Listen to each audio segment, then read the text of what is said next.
Ballari banner ಗಲಭೆ ವೇಳೆಯ ಕೈ ಕಾರ್ಯಕರ್ತನ ಬಲಿ ಪಡೆದಂತಹ ಬುಲೆಟ್ನ ಸತ್ಯ ರಿವೀಲ್ ಆಗಿದೆ. ಗುಂಪಿನಲ್ಲಿ ನಿಂತು ಕಲ್ಲು ತೂರಿದವನಿಗೆ ಖಾಸಗಿ ಗನ್ಮ್ಯಾನ್ ಗುಂಡು ಹಾರಿಸಿರುವಂತಹ ದೃಶ್ಯ ಸೆರೆಯಾಗಿದೆ.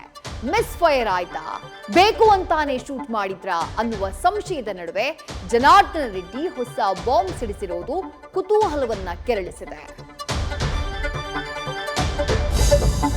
ಹುಬ್ಬಳ್ಳಿಯಲ್ಲಿ ಬಿಜೆಪಿ ಕಾರ್ಯಕರ್ತೆಯೊಬ್ಬಳ ಬಂಧನ ಪ್ರಸಂಗ ಬಲು ದೊಡ್ಡ ಹಂಗಾಮ ಸೃಷ್ಟಿ ಮಾಡಿದೆ.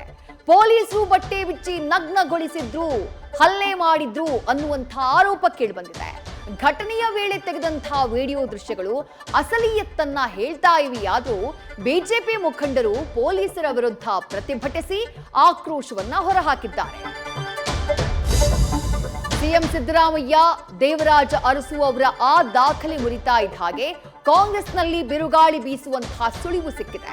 ಇನ್ನು ಎಷ್ಟು ದಿನ ರಾಜಕಾರಣದಲ್ಲಿ ಇರ್ತೀವೋ ಗೊತ್ತಿಲ್ಲ ಅಂತ ರೆಕಾರ್ಡ್ ರಾಮಯ್ಯ ಅಚ್ಚರಿಯ ಮಾತುಗಳನ್ನಾಡಿದ್ದಾರೆ.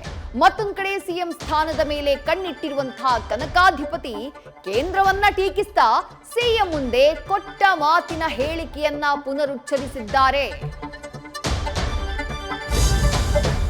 ಹೆಂಡತಿ ಕಾಟ ತಾಳೂಕಾಗದೆ ಶಿವಾಜಿ ಸುರತ್ಕಲ್ ಚಿತ್ರದ ನಟ ಪೊಲೀಸ್ ಠಾಣೆಯ ಮೆಟ್ಟಿಲೇರಿದ್ದಾನೆ.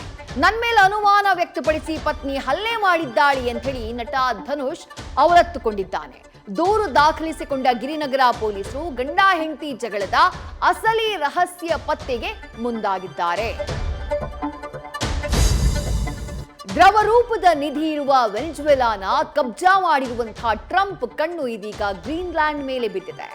ರಷ್ಯಾ ಹಾಗೂ ಚೀನಾ ಹಿಡಿತವನ್ನ ತಪ್ಪಿಸೋಕೆ ಅಮೆರಿಕ ತಂತ್ರವನ್ನ ರೂಪಿಸಿದೆ. ಇದರ ಬೆನ್ನಲ್ಲೇ ಅಲರ್ಟ್ ಆದಂತಹ ಐರೋಪ್ಯ ರಾಷ್ಟ್ರಗಳು ತಂಟೆಗೆ ಬಂದ್ರೆ ಸರಿ ಇರಲ್ಲ ಅಂತ ಎಚ್ಚರಿಕೆ ಕೊಟ್ಟಿವೆ. ನ್ಯೂಸ್ ಫಸ್ಟ್ ನಿರ್ಭೀತಿಯಿಂದ ನಿಮ್ಮ ಪರವಾಗಿ.